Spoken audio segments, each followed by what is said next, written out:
Hello everyone, कैसे हैं आप सभी लोग। उम्मीद है आप सभी लोग बहुत अच्छे होंगे और बहुत मजे में होंगे। 4 सितंबर को नेपाल गवर्नमेंट ने इंस्टाग्राम, फेसबुक, यूट्यूब सारे 26 सोशल मीडिया प्लेटफॉर्म्स को बैन किया था।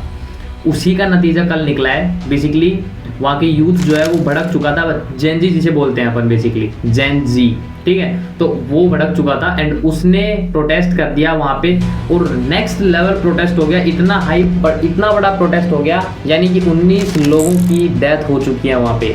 19 लोगों को अभी तक पुलिस ने मौत के घाट उतार दिया है एंड सैकड़ों लोगों को गोलियां लगी हैं। अभी वो लोग हॉस्पिटल में पुलिस की गोलियों के शिकार हो चुके हैं। बट यूथ फिर भी नहीं रुक रहा है। यूथ इतना ज़्यादा अभी गुस्से में, उसका रीज़न है, देखो मैं आपको चीज़ें बताता हूँ कुछ एक। भाई काफ़ी सारे लोग थे जो सोशल मीडिया से पैसा कमा रहे थे, ठीक है। दूसरी चीज़, वो लोग वहीं से करप्शन एंड नेपोटिज्म के खिलाफ आवाज़ उठाते थे, ठीक है। लेकिन अब वो लोग नहीं कर सकते। इसके लिए यूथ पूरी तरह से भड़क गया एंड उसने इतना हाई लेवल का प्रोटेस्ट कर दिया कि वहाँ का सुप्रीम कोर्ट और पार्लियामेंट दोनों को जला डाला। जी हाँ, बिल्कुल सही सुना आपने। नेपाल की सुप्रीम कोर्ट एंड पार्लियामेंट दोनों को यूथ ने, यानी कि जेन जी ने, जिसको हम लोग कचरा बोलते हैं आप लोग, उसने उस चीज़ को कर दिया जो बड़े बड़े लोग नहीं कर पाए। लाइक उन्होंने सरकार गिरा दी भाई। पार्लियामेंट एंड सुप्रीम कोर्ट दोनों में आग लगा दी। उसके बाद में मेनली इंसिडेंट होता है 9 तारीख को, जो सबसे बड़ा और शॉकिंग है। वहाँ की गवर्नमेंट गिर चुकी है एंड कल उनका जो पीएम है, जिसका नाम है केपी शर्मा ओली, जिन्होंने रिज़ाइन दे दिया है। बिल्कुल सही सुना आपने, कल उन्होंने पीएम के पद से रिज़ाइन दे दिया है एंड अभी वो देश छोड़ के भाग गया है, ठीक है। सो ये थी नेपाल की अपडेट। अब इसको अपन थोड़ा सा अपने देश में भी समझते हैं। अपने देश में भी सेम एक्चुअल इसी तरह की एक घटना हो रही है अभी। ये इंसिडेंट ताज़ा है, आज का ही इंसिडेंट है मोस्टली।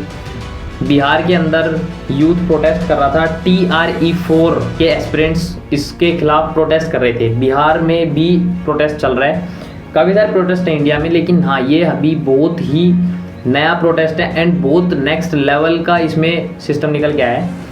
TRE-4 के एस्पिरेंट्स जो थे वो प्रोटेस्ट कर रहे थे, बट पुलिस ने लाठीचार्ज कर दिया उनके ऊपर, और बहुत तगड़े लेवल का लाठीचार्ज जो है। आपको वीडियो में क्लिप्स दिख जाएंगी जिसके अंदर पुलिस ने लोगों के सर फोड़ दिए हैं भाई, लोगों के हाथ तोड़ दिए हैं। मतलब बहुत तगड़े लेवल का लाठीचार्ज कर दिया उन लोगों ने।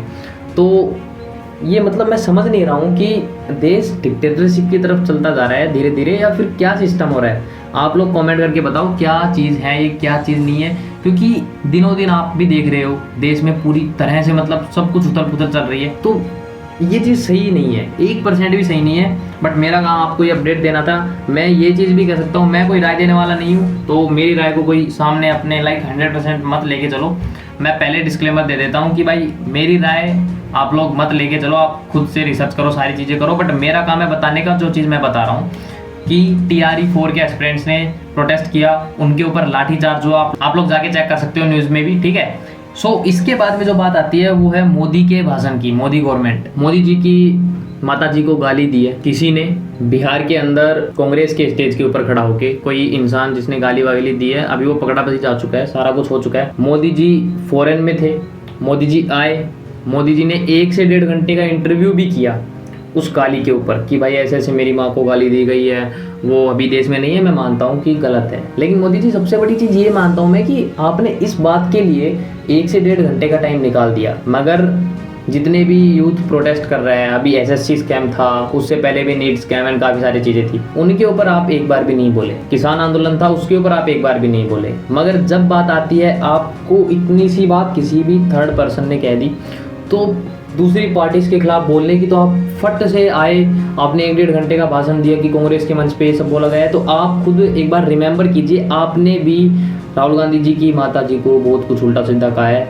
काफ़ी बार का आपकी पार्टी से भी काफ़ी बार कहा गया है। हालांकि उन लोगों ने कभी भी इस चीज़ पे टिप्पणी नहीं दी आपकी तरह, लेकिन मैं नहीं मानता, मैं उनको भी बात छोड़ो, मैं किसी की पार्टी की तरफ से नहीं हूँ। बट मेन जो चीज़ है वो ये है कि आप देश के खिलाफ नहीं बोल रहे और वहाँ उस तरफ बोल रहे हैं। तो ये चीज़ मुझे कहीं ना कहीं खटक रही है, क्योंकि अपना देश सबसे पहले है, ठीक है।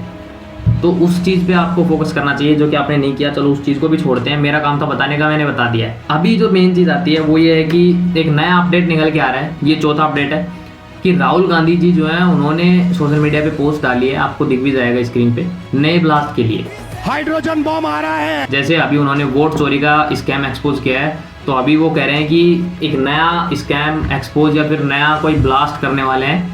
और जल्दी ही करने वाले हैं, जिसके अंदर आप लोगों को पता लग जाएगा भाई आने के बाद में क्या सिस्टम है। बट हाइप उसकी थोड़ी इस तरह से बनाई जा रही है कि वो भी इस लेवल का या इससे भी बड़े लेवल का कोई ना कोई स्कैम एक्सपोज किया जाएगा, तो देखना रहेगा वो भी।